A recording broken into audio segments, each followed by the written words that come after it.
Hi, I'm Dr. Trineice Robinson Martin from Princeton University and Soul Ingredients Voice Studio. Soul Ingredients came about as a method of teaching from the inside out.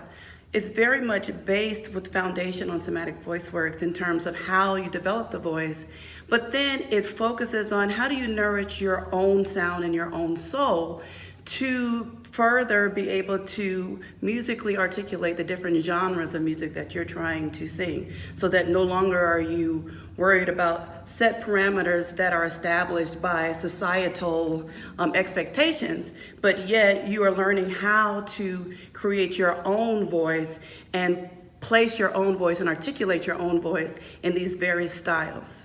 So You Want to Sing Gospel is a book that was commissioned by the National Association of Teachers of Singing. It's a part of a full series, So You Want to Sing, and it includes So You Want to Sing music theater, jazz, gospel, of course, country, a bunch of different things. And what it is really, it's a summary of gospel music from history, the pedagogy, and different literature. So it's more of an informational text. It's a resource text.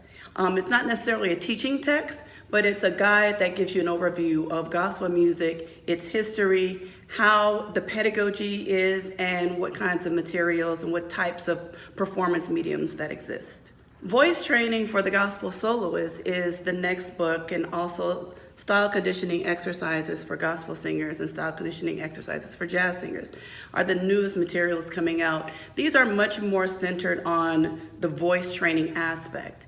So these books are all pedagogy oriented. They're all talking about how you train the voice, what parameters you should be aiming towards in terms of training goals.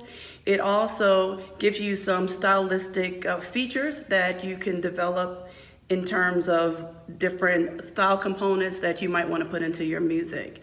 And the workbooks, which are the style conditioning exercise books, are very much centered around each particular genre. And it focuses on enhancing those particular aspects of training that tends to be more difficult in that particular genre. So for example, for the gospel, it's all about the high belt, maintaining that endurance and maintaining that strength on particular vowel sounds and on particular words, because as you'll notice, certain words like Jesus is a very hard word to sustain, and we say it a lot.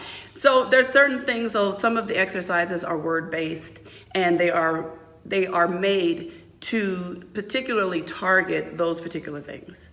I met Jeannie at Teachers College, Columbia University, when I was doing my graduate research. She was one of the experts on my dissertation panel.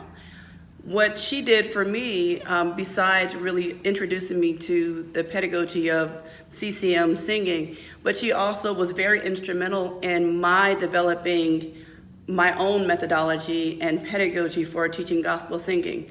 But most importantly, she was the one that encouraged me to start to identify what is gospel singing, what is soul singing, what is jazz singing, not through the parameters of classical music, but through its own parameters. What are those things that are important? And then taking the somatic voice work as the foundational pedagogy for training the voice was perfect, because it wasn't a methodology that was specific for a certain style. It was specific to the instrument. And gospel, jazz, R&B are all sounds that are specific to the individual person, and it's not a cookie cutter shape. So if I want to train the instrument as the instrument for the instrument's sake, somatic voice work was the perfect methodology to use as a gateway to getting people to coax their bodies and coax their voices to do these different things. So I continue to come back to somatic voice work each time, because one of the things that Jeannie does for me as a teacher is she helps me to better recognize what it is that I'm hearing in singers and be very specific. Because I know the parameters that I'm looking for in a singer, or if I know the parameters that a certain singer wants to enhance, I know the pathway to get that because of my work with Jeannie, because she's taught me how to listen to singers, and she's taught me how to listen to their voices, and taught me how to get a singer from point A to point B based on what I hear and what that means in the body. So this is why I'm a big somatic voice work person and supporter.